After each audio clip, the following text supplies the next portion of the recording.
ጤና ይስጥልን አድማጮቻችን እንደምን ሰንብታችኋል? ሰላምታችን ከያላችሁበት ይድረሳችሁ እያልን በየሳምንቱ አርብ ተዘጋጅቶ የሚቀርብላችሁ የሰይፈ ነበልባል ሬዲዮ ፕሮግራም ነው።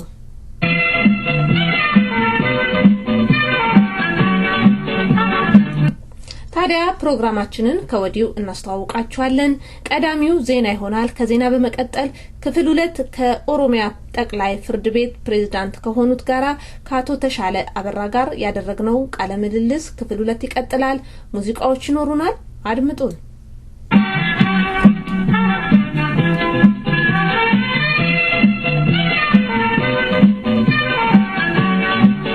ጤና ይስጥልኝ እንደምን ውላችኋል? ዜና እናሰማለን። አዲስ አበባ ነሐሴ 15 2004 ዓ.ም ዛሬ ማምሻውን ተጠባባቂ የፌዴሪ ጠቅላይ ሚኒስትር ኃይለ ማርያም ደሳለኝ የጠቅላይ ሚኒስትር መለስ ዜናዊ ሞትን በተመለከተ መግለጫ ሰጥተዋል። አቶ ኃይለ ማርያም መግለጫው ላይ ጠቅላይ ሚኒስትር መለስ ዜናዊ ለ30 ዓመታት ያላንዳች እረፍት ሲሰሩ መቆየታቸውንም ይህ ለሞታቸው ምክንያት መሆኑን ጠቁመዋል። ለሀገራችን ለህዝባችን እንደ ሻማ ቀልጠው ታሪክ የሰሩ መሪ መሆናቸውን ኃይለ ማርያም አስታውሰዋል። ከህክምናቸው ማገገም ላይ በነበሩበት ወቅት ከጠቅላይ ሚኒስትር ጋር በቅርበት እየተደዋወሉ በስራ ጉዳይ ላይ ሲመክሩ እንደነበረ ገልጸዋል። ዛሬ ጠዋት ሚኒስትሮች ምክር ቤት የኢህአዴግ አስፈጻሚ ኮሚቴ በተለያየ ሰዓት ውይይት ማድረጋቸውንም ያነሱት አቶ ኃይለ ማርያም የኢህአዴግ ስራ አስፈጻሚ ኮሚቴ አባላት የሀገሪቱን እድገትና ትራንስፎርሜሽን እቅድ ለማስፈጸም ቃል ኪዳን አድሰዋል ብለዋል። በጊዜያቱ የጠቅላይ ሚኒስትር ስፍራ ይዘዋል። አሁን በወቅቱ ምክትል ጠቅላይ ሚኒስትር የውጭ ጉዳይ ሚኒስትር ማን ነው በሚል ለቀረበላቸው ጥያቄ አቶ ኃይለ ማርያም ለኢፌዴሪ ፓርላማ መደበኛ ስራው ሲጀምር ገዢው ፓርቲ ያመነበትን ብቁ እጩዎች እንደሚያቀርብ አስረድተዋል። የኢትዮጵያ ህዝብ ላይ ጠቅላይ ሚኒስትር መለስ ዜናዊ መራር ሐዘን እንደተሰማው ኃይለ ማርያም ገልጸዋል። የጠቅላይ ሚኒስትር መለስ ዜናዊ የቀብር ስነ ስርዓት ነሐሴ 27 ቀን 2004 ዓ.ም እንደሚፈጸም መንግስት አስታወቀ። ባለፈው ሰኞ ሌሊት ከዚህ ዓለም በሞት መለየታቸው የሚታወስ ሲሆን ማክሰኞ ጀምሮ የሐዘን ቀን በመላው ሀገሪቱ ታውጇል። የቀብሩ ስነ ስርዓት የሚያስፈጽሙ 7 አባላት ያለው የብሔራዊ ኮሚቴ ተቋቁሟል። የቀብሩ ስነ ስርዓት አስመልክቶ ዝርዝር መግለጫ አልተሰጠም። የት አካባቢ ወይም የት ቤተክርስቲያን እንደሚቀበሩም አልተገለጸም። የፍትህ ጋዜጣ ዋና አዘጋጅ ታሰረ። ሐምሌ 13 ቀን 2004 ዓ.ም በገበያ ላይ እንዳይውልና እንዳይሰራጭ በፍርድ ቤት ትዕዛዝ የታገደው እስካሁን ምክንያት ግልጽ ባልሆነ ሁኔታ ህትመቱ የተቋረጠው የፍትህ ጋዜጣ ዋና አዘጋጅ ተመስገን ደሳለኝ ዛሬ ታሰረ። ጋዜጠኛ ተመስገን እንዲታሰር ትዕዛዝ የሰጠው የፌዴራሉ ከፍተኛ ፍርድ ቤት 16ኛ ወንጀል ችሎት ሲሆን ምክንያቱ ደግሞ ዋናው አዘጋጅ የፍትህ ጋዜጣ ላይ ነሐሴ 23 2003 ዓመተ ምህረት የካቲት 23 ቀን 2004 ዓመተ ምህረት ሐምሌ 22 ቀን 2003 ዓመተ ምህረት እና መጋቢት 7 ቀን 2004 ዓመተ ምህረት የተዘገቡ መጣጥፎችን ተከትሎ የፌዴራሉ ከፍተኛ አቃቤ ሕግ በመሰረተበት 3 ክሶች ዋስትና መከልከሉ ነው። የፍርድ ቤቱ ክስ ለማየት ቀጠሮ ተሰጥቶት የነበረው ለነሐሴ 9 2003 ዓመተ ምህረት ነበር። ቢሆንም ዳኛው ባለመገኘታቸው በጽህፈት ቤት ሰራተኞች አማካይነት ለዛሬ ተላልፎ ነበር። ዛሬ በቀጠሮው መሰረት ፍርድ ቤቱ ተሰይሞ ክሱንና ለችሎቱና ለተከሳሾቹ ካሰማ በኋላ ክሱ ላይ የዋናው አዘጋጅ አስተያየቱን እንዲሰጥ ሲጠየቅ በጠበቃ አማካይነት ዋስትና መብቱ እንዲጠበቅለት ጠይቆ ነበር። አቃቤ ግን ባቀረበው መቃወሚያ ተከሳሹ የተመሰረተበት ክስ ከፍተኛ የሆነ ተጠያቂነት የሚያስከትልበት በመሆኑ ጠቅሶ ከሀገር ሊወጣ እንደሚችልና ላይቀርብ እንደሚችል በመቃወም ዋስትናውን እንዲታገድ ጠይቋል። ፍርድ ቤቱ የሁለቱንም አስተያየት ካደመጠ በኋላ የጋዜጠኛ ተመስገን ጥያቄን ውድቅ በማድረግ ማረሚያ ቤት ቆይቶ ለነሐሴ 28 ቀን 2004 ዓ.ም ለውሳኔ ቀጥሯል። በጋዜጣው አሳታሚና ድርጅት ላይ ስለቀረበው ክስ ፍርድ ቤቱ ያለው ነገር የለም።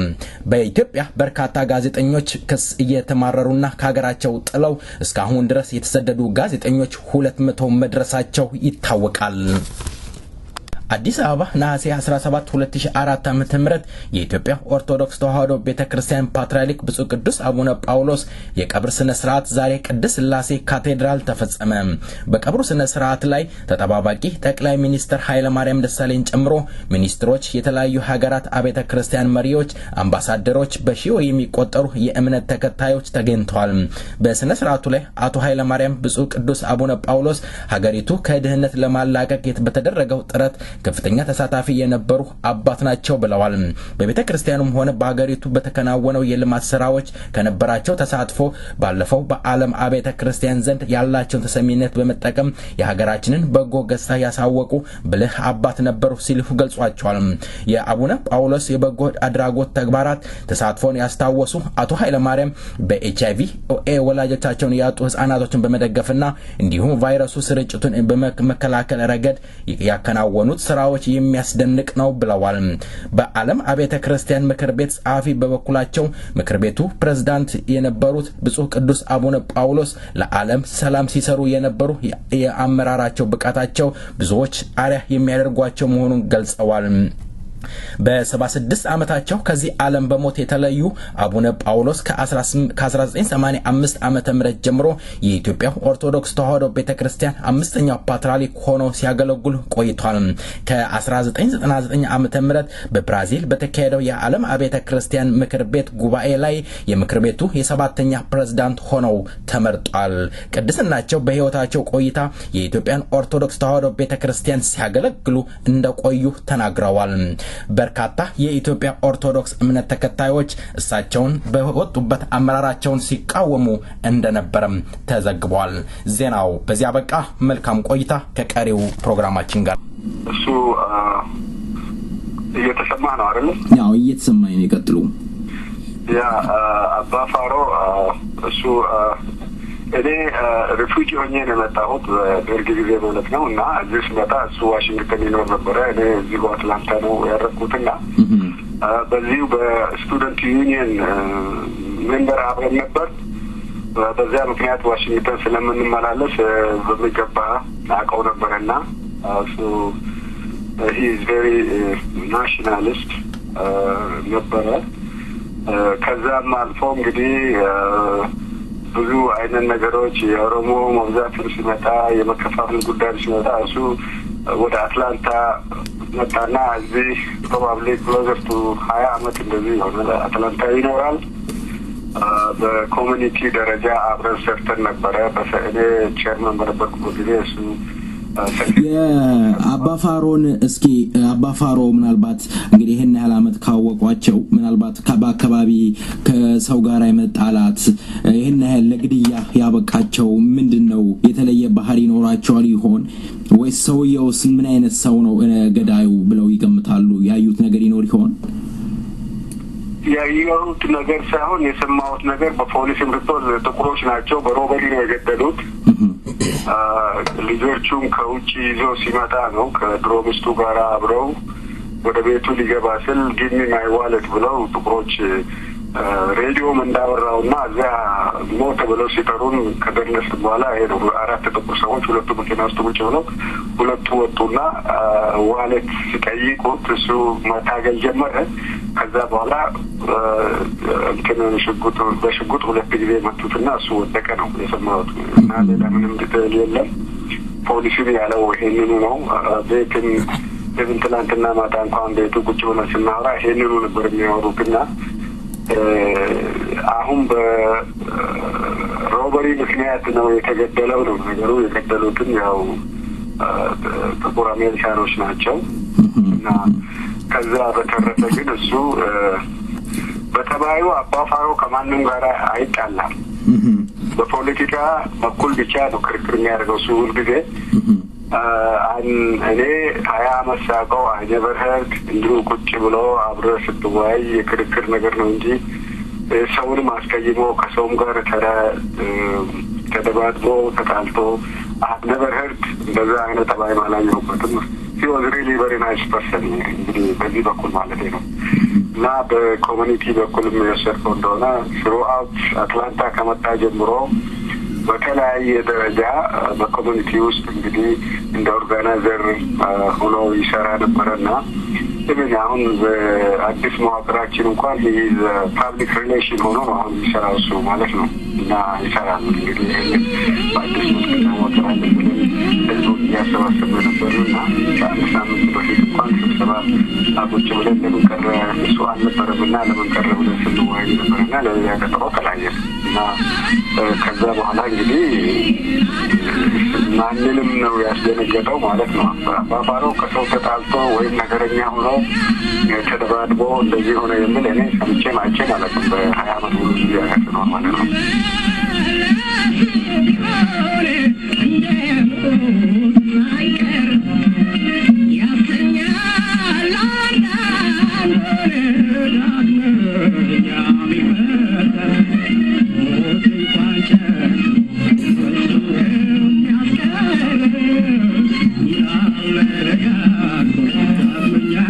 የአባፋሮ ህይወት ታሪክ ይሄንን ይመስላል። አብረው አደጎቻቸውም ሌላ የሚናገሩት አለ። የሥራ ጓደኞቻቸው ባልደረቦቻቸው ምስክርነታቸውን ይሄን ሰጥተዋል። ሞት እንኳን ጨክኖ አለ ጥላሁን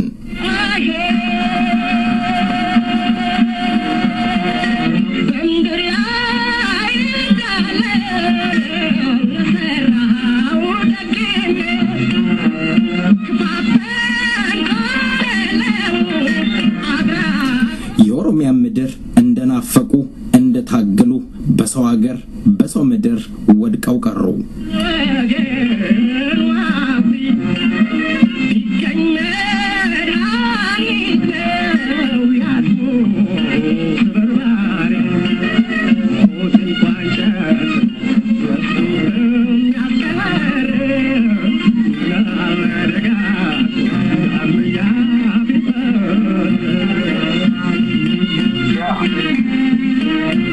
የአባፋሮን ድምጽ ላንዴና ለመጨረሻ ላንሰማው ተሰናበቱ። አባፋሮ ባልታወቁ ግለሰቦች ተገለው ወድቀው ቀሩ። ቤታቸውን ልጆቻቸውን ሜዳ ላይ በትነው ቀሩ። የኦሮሞ ልጅ በየቦታው እንደወደቀ በጥሻው እንደተገደለ እስካሁን እነሆ ቀጥሏል።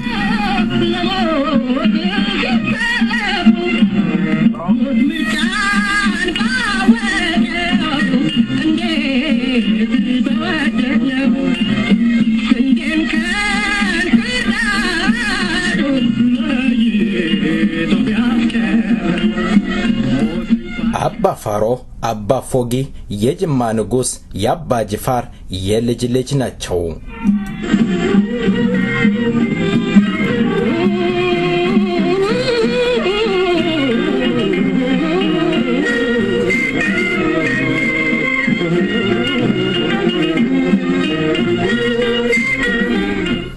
ለኦሮሞ ህዝብ ሲታገሉ ደከመኝ ሰለቸኝ ያላሉ ጀግና እውነተኛ ታጋይ ናቸው።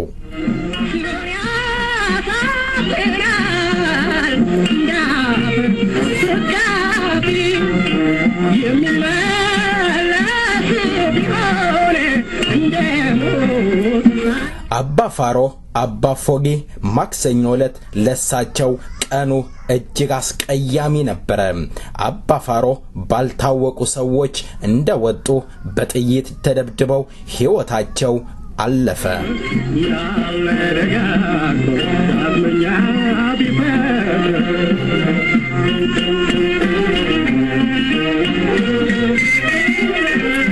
አባፋሮ ሩቅ አልመው ቅርብ ያደሩ ናቸው። በ57 ዓመታቸው ከዚህ ዓለም በሞት ተለይቷል። አባፋሮ የሁለት ልጆች አባት ናቸው።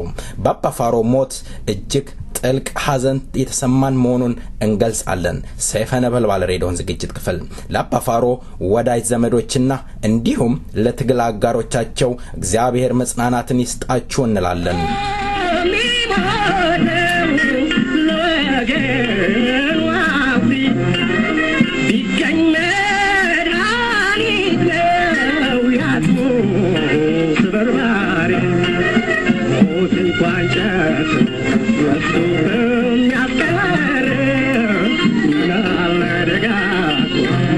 I'm